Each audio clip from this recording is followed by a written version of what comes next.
비가 추적추적 내리는 서울 외곽의 고속도로. 윤미는 핸들을 꽉 쥔 채로 차를 세웠다. 타이어가 펑크난 소리가 아직도 귓가에 울렸다. 젠장, 왜 하필 지금? 그녀의 목소리가 떨렸다. 30대 초반의 윤미는 평범한 회사원이었다. 매일 지하철을 타고 출퇴근하며 가족의 기대를 짊어진 채 살아가는 삶. 하지만 오늘은 달랐다. 그녀의 가슴 속에 숨겨진 비밀이 마치 이 비처럼 쏟아질 것 같았다. 윤미는 핸드폰을 꺼내 들었다. 신호가 약했다. 친구 윤솔에게 전화를 걸려다 멈칫했다. 솔은 지금 집에서 엄마와 함께 저녁을 먹고 있을 텐데. 솔의 얼굴이 떠올랐다. 그 부드러운 미소, 손끝이 스칠 때마다 느껴지던 따스함. 윤미와 솔은 대학 시절부터 절친이었다. 같은 윤씨 성을 가진 우연 덕의 자매처럼 불리기도 했지만 그 관계는 이미 한계를 넘어섰다. 지난 여름 한강공원에서 나눴던 그 키스 이후로 안 돼, 솔한테는 말 못해. 윤미는 중얼거렸다. 솔의 가족은 전통적이었다. 솔의 아버지 윤 회장은 지역에서 유명한 건설업자. 엄격한 가부장, 가족의 명예를 최우선으로 여기는 사람. 만약 솔과의 관계가 알려지면 생각만으로도 가슴이 철렁 내려앉았다. 갑자기 헤드라이트 불빛이 다가왔다. 검은 세단이 천천히 멈췄다. 문이 열리고 우산을 쓴 남자가 내려왔다. 윤미의 눈이 커졌다. 아저씨. 미씨. 이게 웬일이야? 그 남자는 윤솔의 아버지 윤 회장이었다. 우연히 같은 길로 가다 보니 그녀의 차를 발견한 모양이었다. 회장은 우산을 미에게 씌워주며 다가왔다. 타이어가 펑크 났군. 위험한 곳에 세워놓으니 다친 적 없어? 네, 괜찮아요. 그냥. 갑자기 이윤미는 어쩔 줄 몰라 했다. 회장의 얼굴은 비에 젖은 채로도 단호했다. 그는 즉시 트렁크에서 공구를 꺼내 타이어를 교체하기 시작했다. 소리가 자주 이야기하네. 미 씨가 얼마나 성실한 사람인지. 이런 일에 미리 대비하지 않았어? 윤미는 회장의 등을 보며 복잡한 감정이 스멀스멀 피어올랐다. 솔의 아버지. 솔을 아끼는 그 사람. 그런데 왜 이렇게 미안하고 두려운가? 고맙습니다, 회장님. 솔한테는 말씀 마세요. 부끄러워서요. 회장은 웃었다. 부끄러울 게 뭐 있나? 사람 사는데 이런 일 없나 싶지. 자, 거의 다 됐어. 20분 만에 타이어가 교체됐다. 회장은 미의 차에 올라타며 말했다. 집까지 데려다 줄까? 비가 심해. 아니에요. 괜찮아요. 윤미는 고개를 저었다. 하지만 회장은 고집을 부렸다. 소리가 걱정할 텐데. 가자. 차 안은 어색한 침묵으로 가득 찼다. 라디오에서 흘러나오는 트로트 노래가 유일한 배경음이었다. 윤미는 창밖으로 스치듯 지나가는 네온 사인을 보며 생각에 잠겼다. 솔과의 만남은 언제부터 시작됐을까? 대학 시절, 동아리 모임에서 처음 만난 그날. 솔은 항상 밝았고 미는 조용히 그 빛을 따라갔다. 졸업 후에도 매주 만나 카페에서 수다를 떨었다. 그러다 어느 날 솔의 손이 미의 무릎에 스쳤고 그 순간 세상이 멈췄다. 미 씨, 요즘 소리가 좀 이상해. 회장의 목소리가 갑자기 끊었다. 무슨 고민이 있는 것 같아. 너한테 털어놓은 적 없어? 윤미의 심장이 쿵쾅거렸다. 아, 소리가요? 왜요?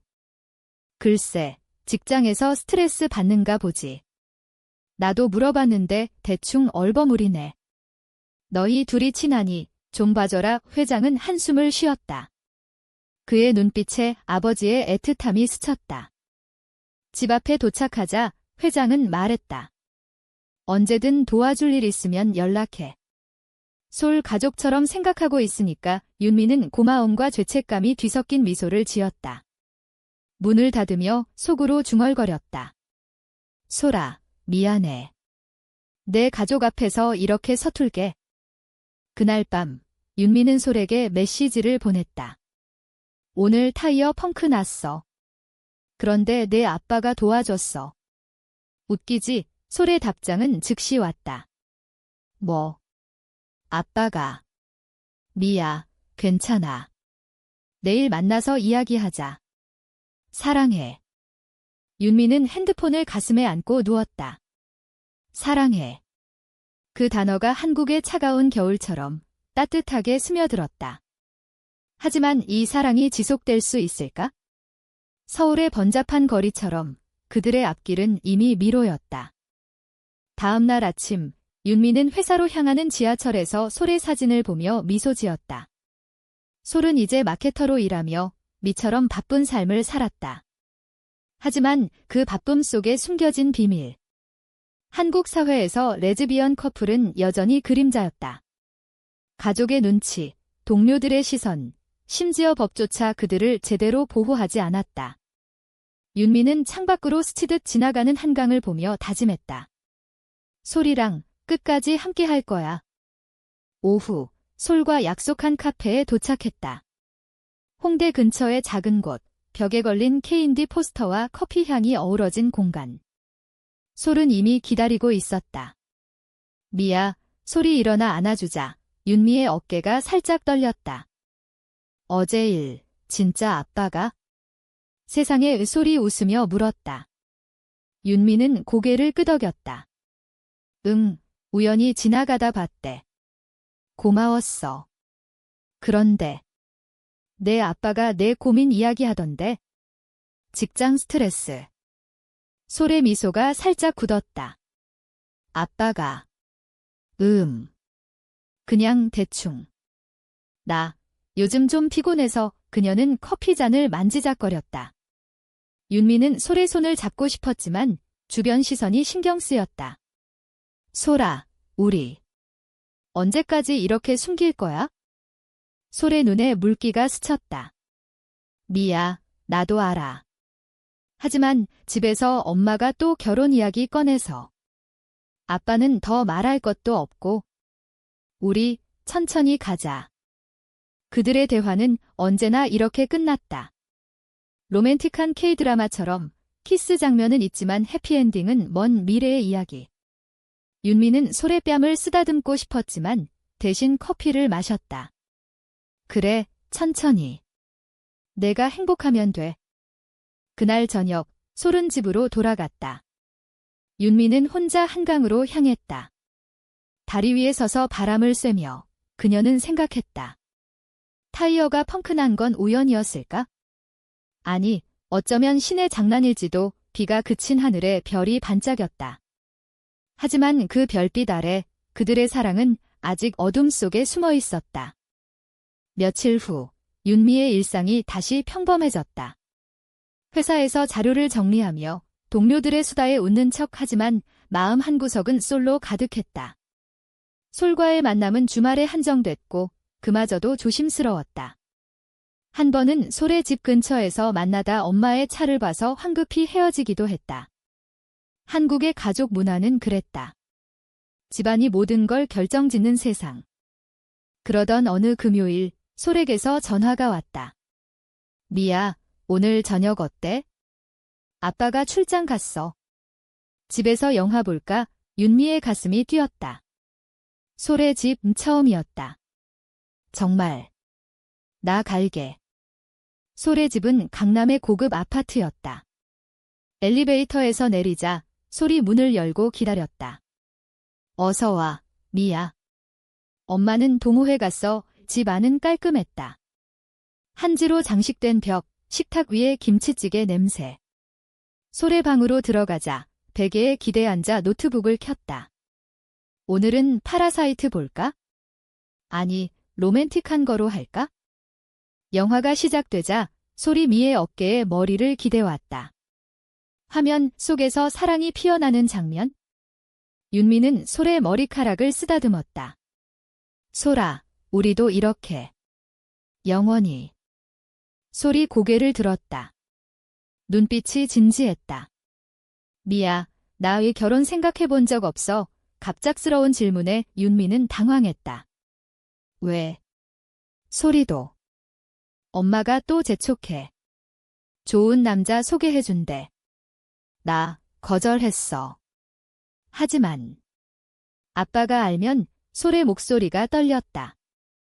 윤미는 솔을 끌어안았다. 우린 괜찮아. 서로만 있으면 돼. 그날 밤 그들은 키스를 나눴다. 부드럽고 깊고 한국의 달빛처럼 은은한. 하지만 문득 문 두드리는 소리가 들렸다. 솔아, 엄마야. 들어올게. 둘은 황급히 떨어졌다. 솔의 엄마가 문을 열었다. 아, 미씨. 여기 있었네. 소리가 이야기하던 친구. 안녕하세요. 윤미는 미소를 지었지만 가슴이 쿵쾅거렸다. 엄마는 웃으며 말했다. 밥 먹고 가. 김치찌개 끓였어. 식탁에서 세 사람이 앉아 밥을 먹었다. 엄마의 이야기 솔의 어린 시절, 가족 여행과 한국 가정의 따스함을 상기시켰다.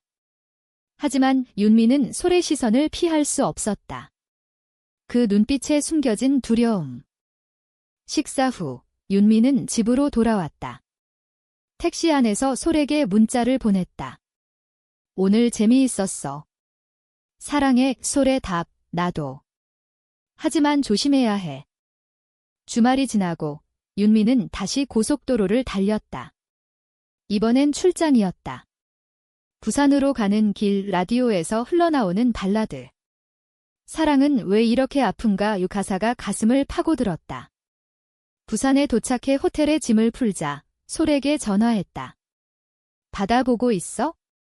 너랑 오고 싶었어. 미야, 나도. 그런데 아빠가 돌아왔어. 집 분위기 이상해. 솔의 목소리가 불안했다. 왜? 아빠가 내 타이어 사건 이야기했대. 그런데 이상하게 물어봐. 우리 친한가 봐.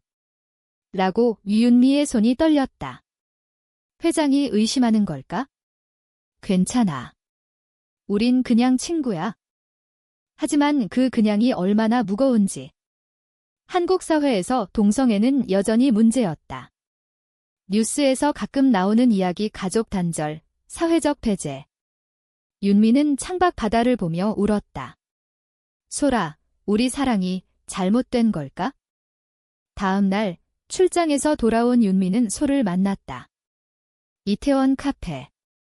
외국인들이 많아 덜 신경 쓰이는 곳. 오솔은 피곤해 보였다. 미야, 아빠가 나한테 물었어.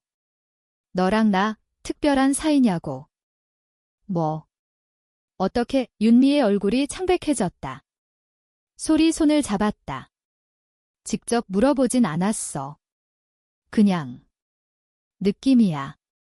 아빠는 예리해. 그럼 어떻게 해? 윤미의 목소리가 갈라졌다. 솔은 고개를 저었다. 모르겠어.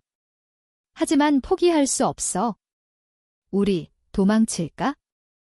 농담처럼 들렸지만 솔의 눈은 진심이었다. 윤미는 웃었다. 바보. 여기서 살아야지. 한국에서 우리답게. 그날 그들은 손을 잡고 거리를 걸었다. 이태원의 무지개 깃발이 바람에 나부꼈다. 레즈비언 커뮤니티의 작은 흔적. 하지만 그 뒤로 가족의 그림자가 드리워졌다. 집에 돌아온 솔은 아버지와 마주쳤다. 거실에서 신문을 보던 회장이 말했다. 솔아, 미 씨랑 자주 만나? 네, 친구잖아요. 솔의 대답이 짧았다. 회장은 한숨을 쉬었다. 친구면 좋지. 하지만 요즘 애들 이상한 길로 빠지더라. 조심해. 솔의 가슴이 철렁했다. 아버지의 말은 단순한 충고가 아니었다. 한국의 보수적 가치관, 정상적인 가족상을 강요하는 사회. 솔은 방으로 들어가 문을 잠갔다. 베개에 얼굴을 묻고 울었다.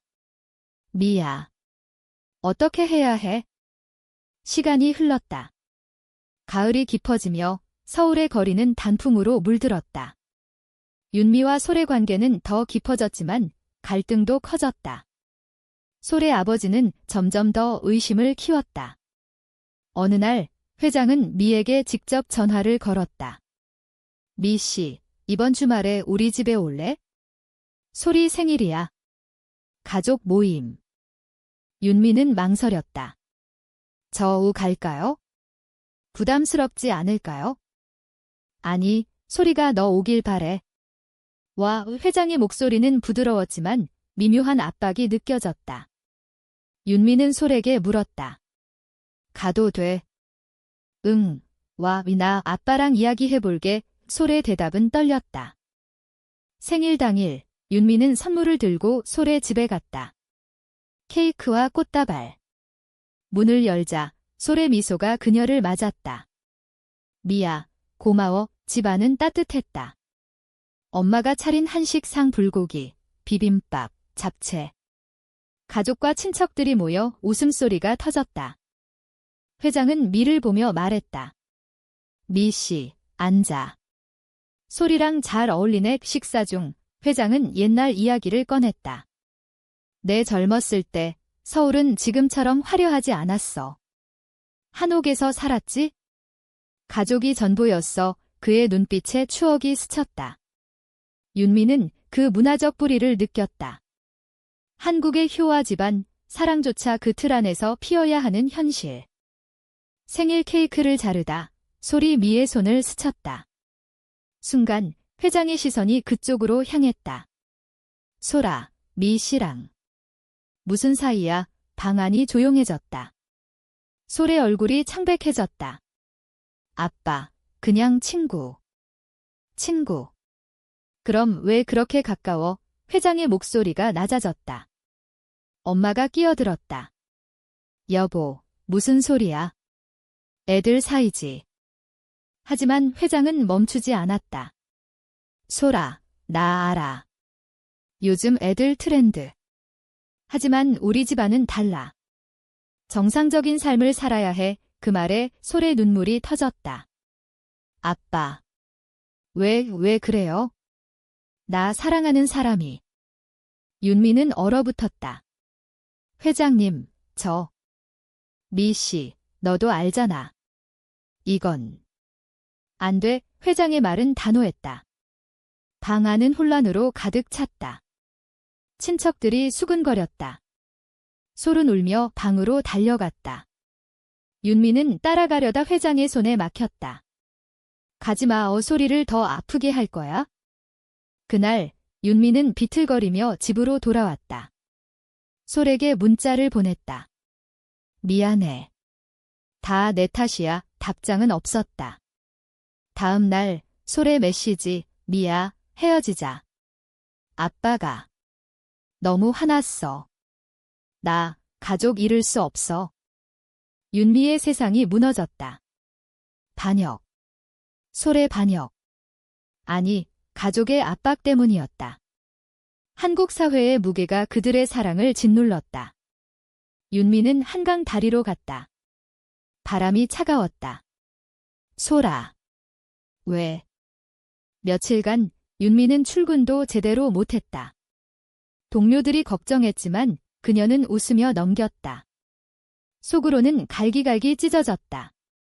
솔은 침묵했다. 그러다 한 통의 편지.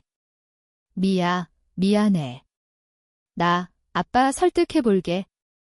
하지만 시간 줘. 시간. 그게 얼마나 잔인한지? 윤미는 혼자 제주도로 떠났다. 비행기에서 창밖을 보며 울었다.